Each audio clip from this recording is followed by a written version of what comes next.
Thomas kallon mu a daidai wannan lokacin muna a garin Lille inda CONIF da haɗin gwiwar ofishin jakadancin Niger wato Ambassade du Niger en France suka tsara wa 'yan Niger mazauna Turai wata liyafar cin abinci da ma motsa jiki domin inganta dangantaka da zaman lahiya da ma zama tare ga al'umma.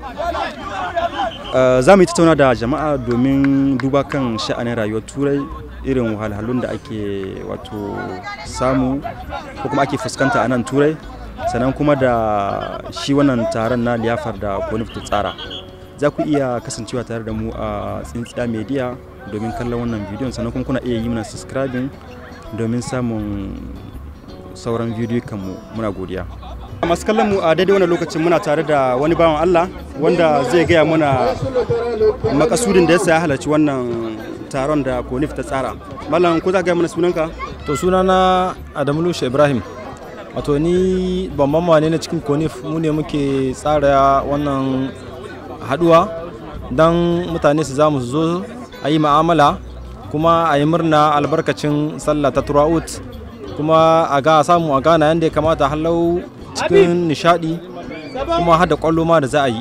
Shine nace to gaskiya wannan abu ne wanda bai kamata ba in yi irishin shi, nace to ya kamata dai in kama kwaina da kwalkwata ta don samu in zo don in samu ni ma in ka gudun mota don a samu a yi shi don mutane su walala. To madalla, to kuka gamsu da irin yadda ka ga aka tsara wato wannan liyafar, yadda mutane suke annashuwa suna jin daɗi, kuka gamsu da wannan?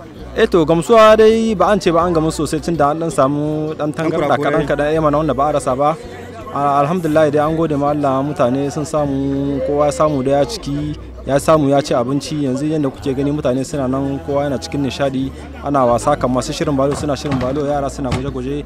Gaskiya yana cewa dai an gode ma Allah. To madalla, muna maka godiya sosai. Ina mu godiya. Malam, zaka gaya mana sunanka? To ni sunana Abubakar dan Magariya. Abubakar dan Magariya. Ainihin dan wace jiha ce a nan France? Nan France ni dan Paris ne, ko in ce de France. Wato daga Paris ka zo nan ga dan wannan liyafar da CONIF take tsarawa? Haka ne. Me ya ja ra'ayinka ka ga ya dace ka zo ka halarci wannan liyafar? Me ya ja ra'ayinka? To ka san wannan wasa ce wadda ake gamawa, ake hadawa saboda zumunci tsakanin 'yan Nijar da ke nan kasar Faransa.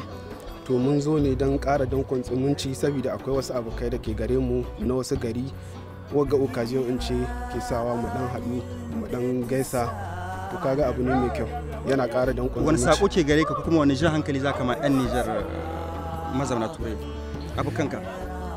To sako da nake so, kamar irin wanga ya kamata, irin wanga tsararraka, irin wanga activity da ake organize, ya kamata a ce a ƙara musu ƙarfin gwiwa don su rinka jawo jama'a, mutane su ƙara zumunci, mu san juna, mu ƙara zumunci tsakanin mu da ke 'yan Nijar muke ƙasar waje. Tuma da lamuna maka godiya sosai.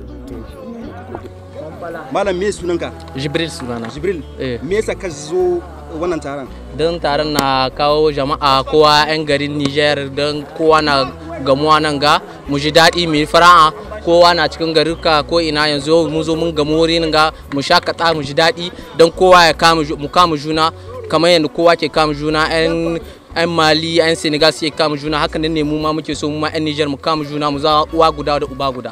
Muna maka godiya. Na gode. Kai a matsayinka na wanda zai jiyon wannan kwallon ko kuma wanda zai wasan kwallo, me ja ra'ayinka kaga ya dace ka zo ka buga balo, sannan kuma ka zo ka ga jama'a 'yan uwanka wanda yalla an jima ba juna ba? To da farko dai salamu alaikum wa rahmatullahi wa barakatuh. Sunana Habibul Sumaila Biyo, dan Niger ne kuma mai kishin Niger ta ko'ina. Dama ko tun zuwan mu a nan ga Turai din mun ga yadda community duka suke haduwa suna yin abu da sunan kasar su. Kamar misali a Paris, 'yan Mali, 'yan Senegal, ko cikin metro ko wani abu, 'yan Niger ba muna da yawa amma muna rarrabe, ba mu san junan mu ba. Cinan abun da yake kara mana sanin juna. Yau masha Allah fiye da sama da mutane 100 da wani abu wannan wurin, kaga ko ba komai dai ka san waɗansu, wani ya san ka, kuma dai abun da dai kara jan hankali na mu zo nan na shine mu kara hada zumunta tsakanin mu na 'yan Niger. Allah ya ba kasar mu zaman lahiya, Allah ya ba mu abun da muke nema, mu 'yan diaspora.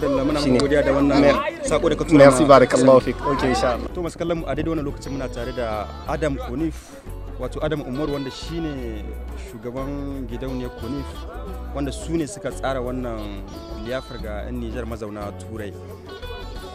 Adam, me maksudin shirya wannan liyafar ga mutanenmu mazauna Turai, sannan wani irin tasiri ke ga taro irin wannan ga al'umma?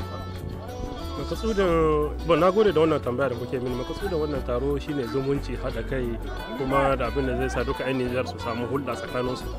Amma taro yana mun yi shi saboda sallar independence tamu, incin kai na ƙasar tamu ba, don saboda wanda muka yi wannan taro. To kuma yau kuma kamar yadda kuka gani mun samu taro wajen a ce tun da safe zuwa yau an wace an kai mutum 250 ko mutum 300 haka da Kaduna. Kuma taro ne wanda Konif ta sa kuɗi wajen 4,000 na euro, wanda kuma mun samu wannan kuɗaɗe bisa haraka organism da muka tambaya su taimaka mana da sauransu, taimako na mutane da kuma nan mutane kuma da kowa ya ba da euro 10 da aka tambaya kwa. Don duk wanda yana sa mutane su haɗa kai. Kuma abin da godiyar da nake yau 'yan uwan namu na Belgium sun taso tun daga Belgium suka zo nan, kuma gashi yau muna nan ga yin balo tare mu duka. Wannan kuma yana nuna zumunci da haɗin kai da Konif take so a yi faranshi, ba faranshi kaɗai ne ba, amma duka turai kin an uwanmu suna yi zakwa duka haɗu abu ne mai kyau. Dalilin wannan wasa wanda ya gama 'yan Nijar gaba ɗaya a nan shine Nigerian wanda suke Belgium aka gani ya kamata sun gwada iyauci, sun gwada zumunci, ba yau ba kun ba jiya ba, kuma suna cikin kafa wannan al'amari, saboda shine aga ya kamata a basu wannan tuta ta yabo. Allah Ubangiji ya tabbatar da alheri a cikin zumuncin da suke nema da suke karfafa tsakanin 'yan Nijar, kuma Allah kiyaye abun, Allah kiyaye tsakanin 'yan Nijar, Allah kiyaye da kiyaye shi, kuma Allah tabbatar musu da alheri, a yi wasa a kare lahiya, Allah kuma ya mai da su gida lahiya. Saboda dalilin wannan ne aka gani ya kamata a basu wannan tuta ta yabo. Ana musu godiya, kuma dai da sunan 'yan Nijar ne wanda aka basu wannan, Allah tabbatar musu da alheri. To ni abin da ya sa na zo na saboda mi ake cewa dama ce wadda in mutum ya zo don da kashi ma baka gani ba, tunda ka san horon shi babban gari ne, kuna cikin horon shi, wasu suna wani gari wasu suna wani gari, mai irin wanga abin da Konif ke haɗawa shi ke sa a ga juna, a sada zumunci, kuma yana ƙara mi ake cewa in akwai wasu shawarwari ko wasu saƙo da ake iya bada kowa 'yan Nijar kowa yana iya samu. Tumar da ka ji daɗin wato ganin 'yan uwanka wanda ka jima yalla watakila ko ka jima ba ku ga juna ba, wani irin nishaɗi ka ji, wani irin daɗi kuma ka ji da wannan? Gaskiya akwai mutane da yawa wanda ma na jima ban gansa ba, da muka haɗu sunansa ma ya shige mani, ka gani ko. Amma in ana haɗuwa irin wagga ba yiwuwa a ce ka san mutum kun jima sunan shi ma yana shige ma, ka gani ko. In dai mutane na samun dama in ana wannan wasa, ya kamata a ce mutane na dan zuwa saboda su samu su haɗa zumunci a ga juna, daga nan ma wasu abubuwa suna samuwa, kamar wasu furoje wani menene wani haɗin gwiwa maybe a ɗan kirkiri wasu abubuwa wanda za su tallafa ma ƙasa baki ɗaya. Haka ne. To madalla, muna maka godiya gaskiya da wannan gudunmawa da kawo. To madalla, to kama da duba da muna magana kan wato Turai, za mu dan mai da hankali kan zaman Turai. Kamar a matsayinka na shekarunka nawa a nan Turai? Shekara ta 8. To kamar yanzu a wannan shekarun da kai, ko akwai wata shawara da za ka iya ka ba wa dan Nijar wanda yana Nijar yana son ya zo nan Turai, kamar shi irin shawara kake ka ba shi? Wallahi shawara da zan yi ba mutane suke so su zo, na ce musu wallahi zakwa Turai kowa na so ya zo, inda akwai incin zakwa, mutum ya samu incin zakwa wallahi mutum ya zo. Sai dai zama Turai wallahi ba abin mutane ga tsammani ba ne, akwai wuya akwai daɗi, kamar fara in mutum ya fara gaskiya harkan zuwa sai fa fasil gani, akwai wuya, amma in da rai da lafiya sannu mutum na shiga cikin. To kai yanzu a tunaninka kamar wace irin wuya ko kuma wani irin wahalhalu ake iya samu a nan? Wallahi to kasan zakwa Turai iri ne, akwai masu zakwa takardun su sun ku zo lokal, akwai masu zakwa ba su takardu ba su wanga, wanda ya zo lokal shi gaskiya akwai dama ka samu kai wanga,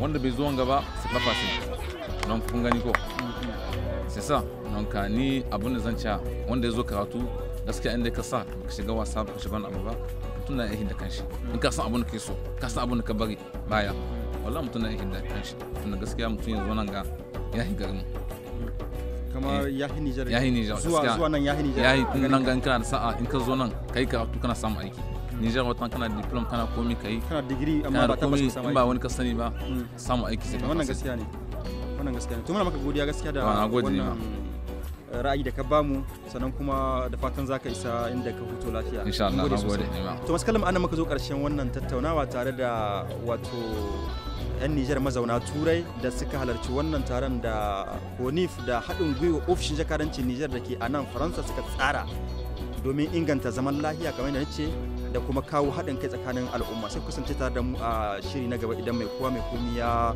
tabbatar muna.